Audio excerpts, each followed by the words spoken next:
My first example here is really not even a two-step equation, right?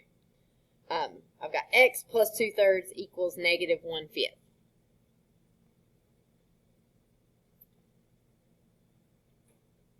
So, for this problem, we got to remember these fractions are just numbers. So if you need to imagine it, what would you do if you just had x plus 1 equals negative 5 or something like that, right?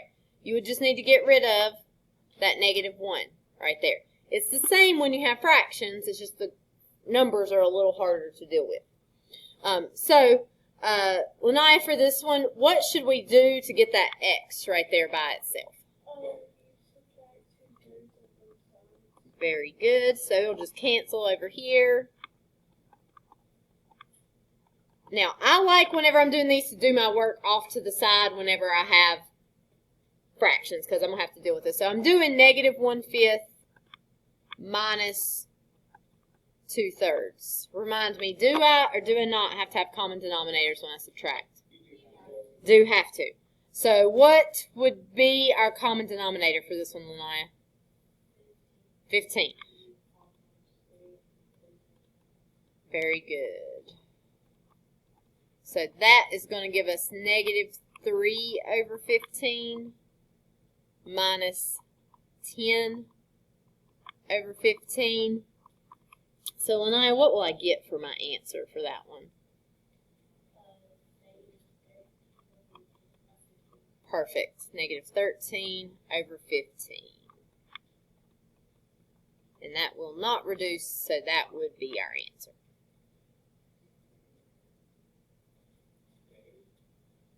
Yes. You have a negative minus the number. You're not multiplying. Yeah. Multiplying negative times negative gives you a positive, but for subtraction, they're both negative. You're going to keep the negative. Yeah. Okay? Questions here? So, the biggest thing I want for you is I want you to be able to do these problems without panicking and giving up immediately because you see a fraction in the problem. That's what I usually see students do. But let me tell you, you guys are better than most Math 1 kids that I see. Most foundation classes, you guys are a step above. You are my best one I've had in a while, I think. I hope. I realize we're only like 2.5 weeks in, so I should be careful in saying that. Y'all might turn on me in a little bit. But you guys are doing well with this stuff. So I think you guys can do it. Don't panic on fractions. Calmly approach them and think about what you would do if it was just a number. So if we're doing the second one here, we got 4/3 x equals 16.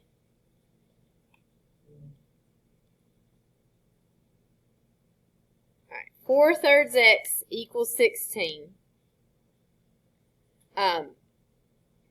Whenever I do this problem, I need to get rid of the 4/3. I want the x to be by itself. What do you think, Evan? How are we going to get rid of that 4/3? Perfect.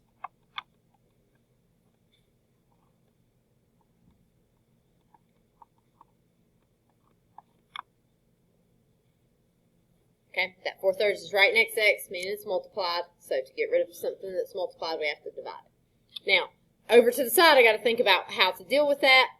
Dividing fractions is easy as pie.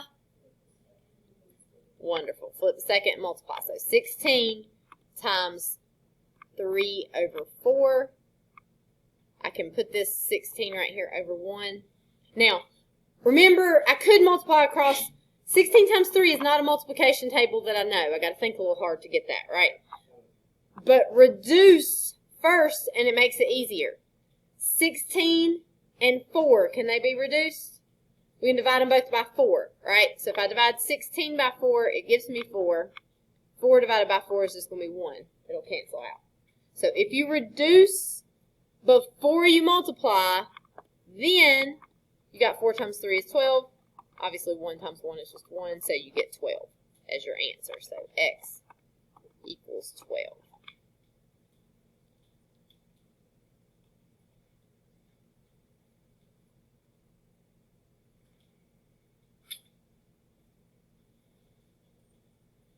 Okay, I'm going to show you a trick. You can use it if you want, or you can ignore me for this.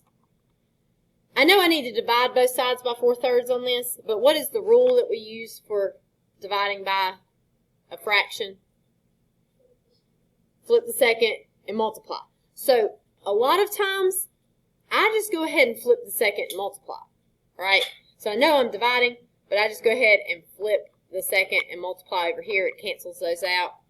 Flip the second and multiply. So just flip it and multiply here.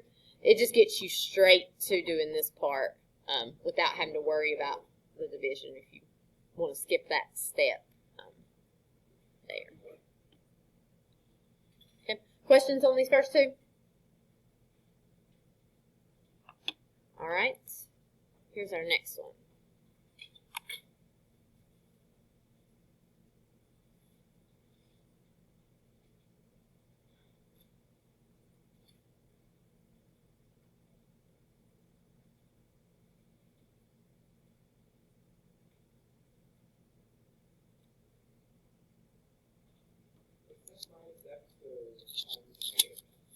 Minus x. If it is multiplied, it'll have parentheses there.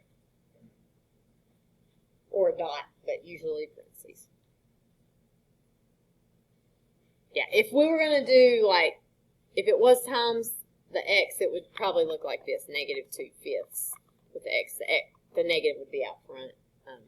If you have a negative in between, assume it's subtraction. All right. Let's see. Kaylee, what should I do first here?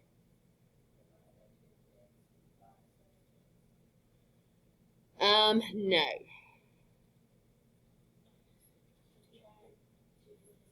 Okay, because we have that minus in between the 2/5 and the x's, we're not dividing here. It'd have to be if it was right beside of it.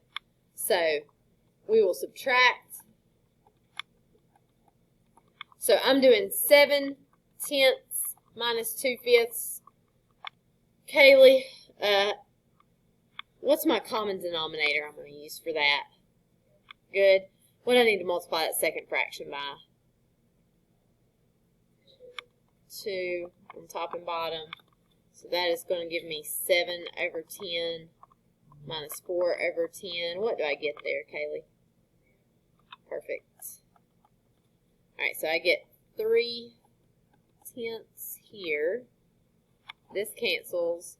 What am I left with on the left-hand side? Negative x, not a positive x there. Don't lose that negative that's with it. How do I get rid of a negative x? What am I doing?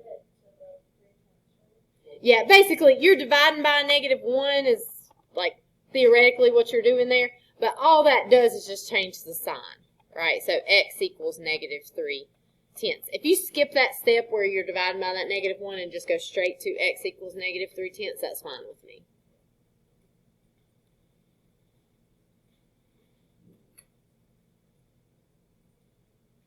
Okay, questions?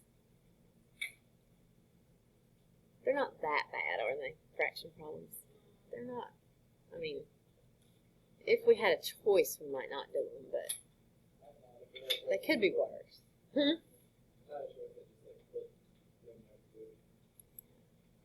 All right, here's our, I think it's our last one.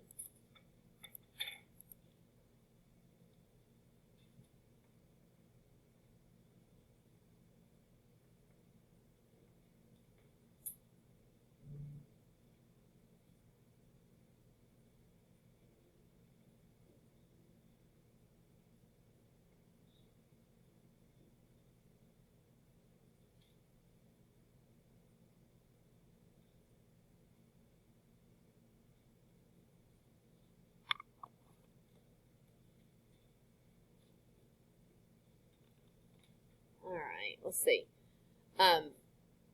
So this time we got 3/2 x minus 8 equals -2. We want to get that x by itself. Haley, what would we need to do first on this one? We are going to divide, but it's not the first thing we're going to do. We're going to mess with this 8 first, and then we'll worry about that 3/2. So to get rid of that 8, since it's minus 8, we'll have to do plus 8. So I've got 3 halves x equals 6 right here.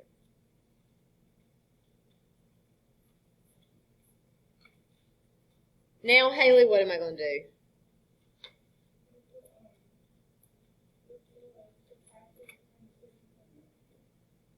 We're going to turn this into a fraction, yes. And then what do you mean by flip the...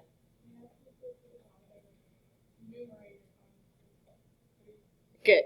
So we could write it like we're dividing, or because our rule for dividing is just to flip the second multiply, we can just multiply by 2/3 on both sides. Notice how, like, here the 3's cancel and the 2's cancel, so it cancels out if you do it that way.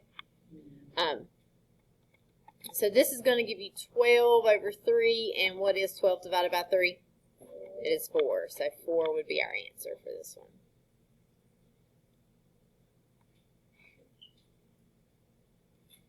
Okay, questions? Are we feeling confident we can do some fractions? We're not scared of them anymore? All right, we're going to do a few problems on your own.